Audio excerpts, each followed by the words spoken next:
देखिए atomic mass unit क्या मतलब है भाई, कोई चीज़ आप तौलें तो कुछ तो किलो में तौलते हैं।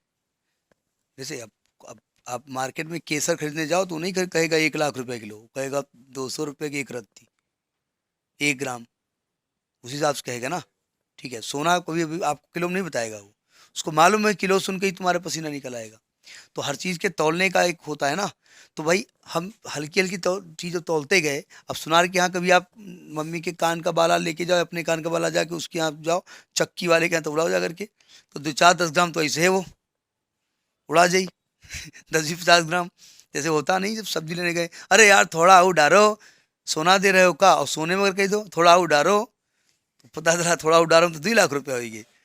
तो एटॉमिक, तो जो बहुत छोटी यूनिट्स होती है उनका नाम क्या रखा गया, एटॉमिक मास यूनिट। तो इसे कंपेयर करेंगे ना, कोई चीज़ तौलते 1 किलोग्राम मतलब क्या होता है, कभी आपने देखा होगा कोई कोई चीज़ तौली जाती है 1 किलोग्राम, तो आलू कितने उसे मतलब नहीं है, एक जो एक बांट है उसके बराबर हमको देना, उस बांट का नाम दिया हमने 1 किलोग्राम, वही तो होता है। तो हमने एटम्स को तौलने के लिए जो यूनिट बनाई वो एटॉमिक मास यूनिट है। ठीक है, तो किसी से कंपेयर करना पड़ेगा ना। तो सबसे छोटा एटम कौन था, हाइड्रोजन। तो हमको कंपेयर किससे करना चाहिए था, हाइड्रोजन से। लेकिन मजबूरी है कि हाइड्रोजन का कंपोजिशन सबके साथ नहीं होता है, कार्बन सब जगह पाया जाता है। तो मैंने रेस्पेक्ट किसको दिया, हमने कार्बन से कंपेयर किया। भाई हाइड्रोजन से कंपेयर करेंगे तो हम तो हाइड्रोजन से बोलते नहीं, हम नहीं बात करेंगे उनसे। भाई किसी से अगर कह दो भाई उनसे पूछ लो जा करके, हम तो उनसे पूछो ना, हमारी लड़ाई चल रही है। तो हाइड्रोजन से बोलोगे लड़ाई चलती है। तो हमने कहा अगर हाइड्रोजन से कंपेयर करेंगे तो कोई हाइड्रोजन के टर्म में अपने आप को, और कार्बन जो होता है वो हर जगह एडजस्ट करता है। ठीक है, तो हमने कंपेयर किससे किया, कार्बन से। तो कार्बन है वही चीज, बराबर उसके ही आएगा, हाइड्रोजन के मास के बराबर आएगा, लेकिन कंपेयर हमने कार्बन किया। हमने क्या किया, कार्बन 12 का एटम लिया, उसका 1/12 कर दिया, उसको 1 AMU मान लिया। तो 1 AMU की डेफिनेशन लिखिए जरा ध्यान से, 1 एटॉमिक मास यूनिट। समझाया कार्बन से क्यों कंपेयर किया गया, हाइड्रोजन से लड़ाई बहुत रहती लोगों को। ठीक है, 1 atomic mass unit is defined as 1/12। अरे उसमें देखना है हमको वैल्यू, हमको इतना थोड़ी आती है, केमिस्ट्री आती नहीं, जानते हो। 1/12 of the actual mass of carbon 12 atom, actual mass of carbon 12 atom.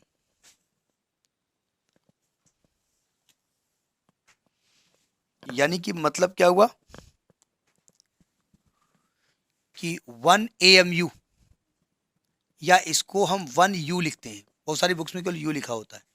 तो हमने क्या कहा, 1/12 of mass of 1C12 atom. भाई कार्बन के आइसोटोप भी हो सकते हैं ना, तो हमने उसमें C12 लिया। ठीक है, अब देखिए 1/12 ऑफ, अब इसका मास निकालने का कोई फार्मूला हमारे पास है, सुनिए ध्यान से। 12 क्या होता है इसका, मास होता है ना, और ये 1 मोल का होता है ना, और 1 मोल में कितने एटम्स होते हैं वो अवोगाद्रो नंबर के हिसाब से, तो इसका मास हो जाएगा 12/n। n क्या है, अवोगाद्रो नंबर। ठीक है, इतने ग्राम, ये इसका मास हुआ।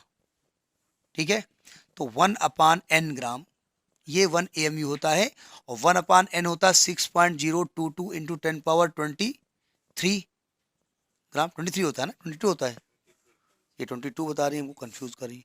तो 1.66 इंटू 1.66 को लिख रहे हैं हम, 1.66 जो वैल्यू एग्जैक्ट आई है 1.660565 पूरा लिखे जा रहे हैं, 0565 इंटू 10 माइनस का 27 kg, केजी में कन्वर्ट कर लिया, 27 kg। ये 1 AMU होता है, 1 AMU जो मास होता है 1.660565 इंटू 10 पावर -27 kg होता है। ये 1 AMU या 1U लिखा जाता है। हाइड्रोजन का मास कितना, प्रोटॉन का मास कितना होता है, 1.7 के आसपास होता है ना। प्रोटॉन का मास यही तो होता है करीब 1.7 1.67 के आसपास, और यही तो हाइड्रोजन का भी होता है। तो हाइड्रोजन का भी यही मास है। कंपेयर क्यों नहीं किया कि हाइड्रोजन की लड़ाई होती है, इससे हम मजबूरी हमारी है, कर हमका सब जगह जब उनते ना पड़े जब, वो तो नालायक है, हम तो न जा, तो मजबूरी हमारी है कि हमको वाजपेयी जी के यहाँ जाना पड़ गया। तो हमने कार्बन के पास नहीं, वाजपेयी इज नॉट कार्बन, मतलब मैं बता रहा हूँ। ठीक, लिखिए 1 AMU क्या होता है।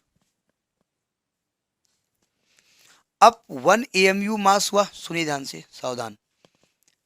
आइंस्टीन साहब ने, अब आइंस्टीन कहाँ से घुसा जा करके, मजबूरी यहाँ पर आइंस्टीन को लेना पड़ेगा। देखिए, जब हम न्यूटन्स फिजिक्स पढ़ते थे, जिसको कि क्लासिकल फिजिक्स बताई गई, न्यूटन की फिजिक्स को क्या कहते हैं, क्लासिकल फिजिक्स कहते हैं। क्लासिकल सॉन्ग सुना होगा आपने, जैसे कहीं पर राधा गाना है तो रा करके, और राधा घर चली गई तो पहुंच गई धा, यहाँ आओ, तब पता चला राधा बुला रहे हैं, नहीं मतलब मजाक नहीं उड़ा रहे हैं, तो क्लासिकल सॉन्ग इतना लंबा खिंचता है। तो न्यूटन की फिजिक्स में जो स्पीड ऑफ बॉडी होती थी, वो बैलगाड़ी की स्पीड चलती थी। जैसे ही speed of body just equivalent to the speed of light होगी, वहां पर उनके नियम फेल हो जाएंगे। ठीक है, आइंस्टीन साहब ने कहा, इन्होंने मास की बात की कि भाई मास जो होता है वो कांस्टेंट नहीं होता है, वो चेंज हो जाता है।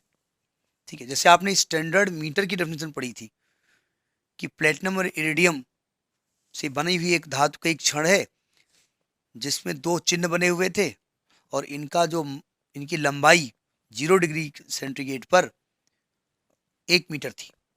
ये पेरिस के पास जो इंटरनेशनल ब्यूरो फॉर मेजरमेंट सेब्रनगर में रखा, वहां पर रखी हुई रॉड।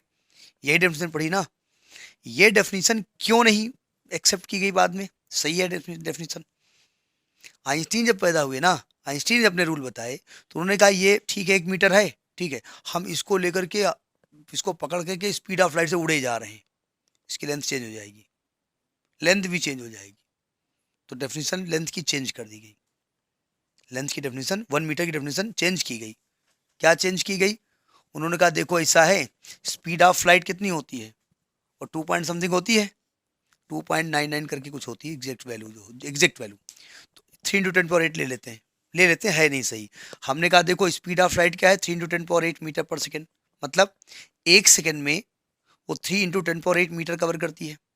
हमने क्या किया, 1 सेकेंड में लाइट कितनी स्पीड कवर करती है, 3 × 10⁸, ये वैल्यू पूरी वाली हम लिख रहे हैं 2.99, इतने मीटर कवर करेगी। तो 1 मीटर कितने सेकेंड में कवर करेगी, इतने सेकेंड में करेगी। ठीक है, हमने क्या किया, अर्थ पे ये टाइम सेट किया लाइट का, ठीक है, और यहाँ से लाइट में सट पहुंच गई, कितने मीटर दूरी तय की, 1 मीटर। नहीं समझे, इतने मीटर 1 सेकेंड में चलती है, तो 1 मीटर कितने सेकेंड चलेगी, 1/, ये टाइम सेट किया, ये एग्जैक्ट वैल्यू हम 2.99 करके है, हमको याद नहीं है वो वैल्यू। ठीक है, तो हमने क्या किया, ये टाइम सेट किया और लाइट को यहाँ से ऑन किया, और जैसे ही इतने जो है सेकेंड चली, हमने स्टॉप कर दिया। वो डिस्टेंस क्या थी, 1 मीटर। और वही एक्सपेरिमेंट करके हम यूनिवर्स में किए, वही हम बहुत स्पीड ऑफ लाइट से चलते हुए किए, वैल्यू वाज सेम, तो मीटर की डेफिनेशन चेंज कर दी गई। इसलिए ये वाली डेफिनेशन आप पढ़ते हैं कि लाइट जो है इतने सेकंड में जितनी मीटर डिस्टेंस कवर करती है, उसको हम 1 मीटर कहते हैं। उसी प्रकार से आइंस्टीन का मानना था कि मास भी फिक्स नहीं है, जब स्पीड ऑफ लाइट चलेगी तो मास चेंज हो जाएगा। क्या हो जाएगा, तो आपने पढ़ा है आइंस्टीन के हिसाब से, अगर किसी बॉडी का मास, रेस्ट मास m0 है, रेस्ट मास कितना है, हम बताना चाहते हैं मास एनर्जी रिलेशन यहाँ पे क्या रहा है, m0 है, और वो v वेलोसिटी से बॉडी चल रही है, वेलोसिटी उसकी बॉडी की v है, ये लगभग इक्विवेलेंट ऑफ लाइट के आसपास है, क्योंकि उसमें माना जाता था कि लाइट की स्पीड से आप नहीं चल सकते, अभी भी फिलहाल नहीं चल सकते, equivalent to speed of light है। तो बॉडी का जो डायनेमिक मास होगा वो होगा m0/√1 - v²/c², ये मास होगा बॉडी का। ये बॉडी जब चल रही है तब की बात है। ये वैल्यू बढ़ गई है, m0 से बड़ी है छोटी है, नहीं आप ऐसे बता रहे हैं कि छोटी बोल देते हैं फिर बड़ी बोल देते हैं, नहीं तो फिर देखा जाएगा है, नहीं ये आपने मैथमेटिकली देखा कि ऐसे ही। अच्छा अच्छा अच्छा, मतलब अगर डिनोम जैसे देखिए 3 को अगर 1 से डिवाइड करेंगे तो वैल्यू सेम रहेगी, कम ज़्यादा हो जाएगी, सेम रहेगी। अगर 3 को 1 से बड़ी संख्या से डिवाइड करेंगे तो सेम रहेगी, कम हो जाएगी, यानी कि वो 3 से कम हो जाएगी। अगर 3 को पॉइंट पॉइंट से डिवाइड करेंगे तो ठीक है, तो ये संख्या 1 से छोटी है ना, तो 1 से छोटी वैल्यू से अगर डिवाइड करोगे तो ओवरऑल वैल्यू बढ़ जाएगी ना, तो आपका डायनेमिक मास रेस्ट मास से बड़ा हो जाएगा। हाँ तो एम छोटा बोले थे। हाँ तो एम को एम नॉट से छोटा नहीं, एम को एम नॉट से बड़ा कहिए, मास बढ़ गया। तो बॉडी चल रही है तो मास बढ़ गया। अब आइंस्टीन भी कम नहीं थे, कहें देखो बॉडी चल रही है, इसका मास बढ़ गया। अब उसको तौलें कैसे हम? हमने फिर वापस लाए बॉडी को और तौला, तो मास उतने ही निकला। बोले हैं रेस्ट में आ गई ना बॉडी। उन्हें मालूम था चलती हुई बॉडी का मास तौल नहीं पाओगे और रुकी हुई बॉडी का मास उतना ही आएगा, तो बताने में क्या दिक्कत है? अभी इस पर डिबेट चल रही है। अभी आइंस्टीन की थ्योरी पे रिसर्च चल रही है कि वो सही है गलत है, अभी फिलहाल सही है वो, ठीक है। तो उसका मास बढ़ जाता है, तो हमने कहा ठीक है मास बढ़ गया, लौट के आई बॉडी, तौला वही मास निकला, तो बढ़ा हुआ मास गया कहाँ? बोले एनर्जी के फॉर्म में रिलीज हो गया। तो उन्होंने कहा कि अगर डेल्टा एम एनर्जी रिलीज हुई तो कितनी एनर्जी, डेल्टा एम मास कम हुआ तो कितनी एनर्जी रिलीज हुई? ई बराबर डेल्टा एम सी स्क्वायर। ये आइंस्टीन का मास एनर्जी रिलेशन है। इस रिलेशन को आइंस्टीन के देने के पहले हम लोगों को मालूम था कि मास और एनर्जी का रिलेशन, हमने बताया भी था शायद आपको। अगर आपने कहा बहुत काम करते हो, दुबले पतले आप हैं, तो घर में कहा जाता है देखो बेचारी बहुत काम कर रही, कितनी दुबला गए। दुबलाने से, काम से क्या मतलब है? काम मतलब एनर्जी, दुबलाने मतलब मास, यानी मास कम हुआ तो एनर्जी के फॉर्म में रिलीज हुआ। और जो काम न करे, भैंसा तरह मोटा हो जाता है, देखा काम न काज का दुश्मन आज का, देखा मोटा जा रहा है, काम काज कुछ नहीं कर रहा। काम कौन था? एनर्जी। मोटा जा रहा मतलब मास, तो मास एनर्जी का रिलेशन था। अब वो अलग की बात, हमारे दादा बाबा फार्मूला नहीं दे पाए, लेकिन उनको मालूम था एनर्जी मास में रिलेशन है। तो हमने ये रिलेशन यहाँ क्यों लिया? सावधान, हमने एक न्यूक्लियस फॉर्म किया। न्यूक्लियस को कैसे जोड़ेंगे हम? प्रोटॉन लेंगे, न्यूट्रॉन लेंगे और न्यूक्लियस बना देंगे। तो नियमतः न्यूक्लियस का मास कितना होना चाहिए? नियमतः कितना होना चाहिए? Mass of proton plus mass of neutron होना चाहिए। लेकिन प्रैक्टिकली हमने ये देखा कि जब मास ऑफ जब प्रोटॉन न्यूट्रॉन मिले, न्यूक्लियस बना, तो इसकी एनर्जी, जो न्यूक्लियस का मास था, वो न्यूट्रॉन प्रोटॉन के एक्चुअल मास से कम था। नहीं समझे? मतलब mass of proton plus mass of neutron ज्यादा था, और न्यूक्लियस जब बन गया तो मास थोड़ा कम हो गया। वो मास कहाँ चला गया? वो एनर्जी के फॉर्म में रिलीज हो गया। अब चूंकि मास जो कम ज्यादा होगा वो एएमयू में आएगा, तो हम ये जानना चाहते हैं कि 1 एएमयू जो मास हुआ वो कितनी एनर्जी रिलीज करेगा, ठीक है। तो उसका मास से रिलेशन निकालना चाहते हैं। देखिए तो कैसे निकालें? तो लिखिए 1, या तो हेडिंग डाल दो relation between AMU and million electron volt. Relation between AMU and million electron volt, या दूसरा हेडिंग डाल दो energy equivalent of AMU. Energy equivalent of AMU. 1 AMU कितनी एनर्जी होता है भाई, कितनी एनर्जी रिलीज करेगा, ये हम जानना चाहते हैं। तो देखिए अभी हमने बताया है कि एज मास कितना डिफेक्ट हुआ है? 1 एएमयू, ठीक है। ये किसके बराबर होता है? अभी मास हम निकाल चुके हैं, 1.66 लगभग लिख दिया, 1.66 इंटू 10⁻⁻27 kg। ये मास अगर डिफेक्ट हो गया, मतलब मास कम हो गया, तो कहाँ चला गया? एनर्जी के फॉर्म में। तो एनर्जी कैसे निकालेंगे? mc²। m कितना हो गया? 1.66 इंटू 10⁻⁻27 इंटू 3 इंटू 10⁻8 का स्क्वायर, इतने जूल एनर्जी रिलीज होगी, ठीक है। इसको जब हमने कैलकुलेट किया, अब इन्होंने कैलकुलेट नहीं किया, इन्होंने डायरेक्ट लिख दिया है, हम जरा कैलकुलेट देख लें कितनी वैल्यू आ रही है। अभी कैलकुलेट नहीं कर रहे हैं। अब इसको 1.66 इंटू 10⁻⁻27 इंटू 3 इंटू 10⁻8 का होल स्क्वायर को जब 1.6 इंटू 10⁻⁻19 से डिवाइड करोगे, कायम चेंज हो जाएगा इलेक्ट्रॉन वोल्ट में, और 10⁻6 से फिर डिवाइड करोगे तो मिलियन इलेक्ट्रॉन वोल्ट में। कुछ लोग इसको मेगा इलेक्ट्रॉन वोल्ट कहते हैं, सही वो भी है, क्योंकि मिलियन भी 10⁻6 होता है और मेगा भी, लेकिन मेगा ज़्यादातर लेंथ के लिए यूज़ होता है, इसलिए हम मिलियन यूज़ कर रहे हैं, ठीक है। तो ये जो वैल्यू आई है वो आई है 931.16, 931.16 मिलियन इलेक्ट्रॉन वोल्ट, यानी 931 मिलियन इलेक्ट्रॉन वोल्ट ये एनर्जी रिलीज होती है। यानी 1 एएमयू, ये वैल्यू याद रखिएगा, यूज होगी 1 AMU 931 मिलियन इलेक्ट्रॉन वोल्ट होती है। अगर इतना मास डिफेक्ट होगा तो इतनी एनर्जी रिलीज होती है, ठीक है।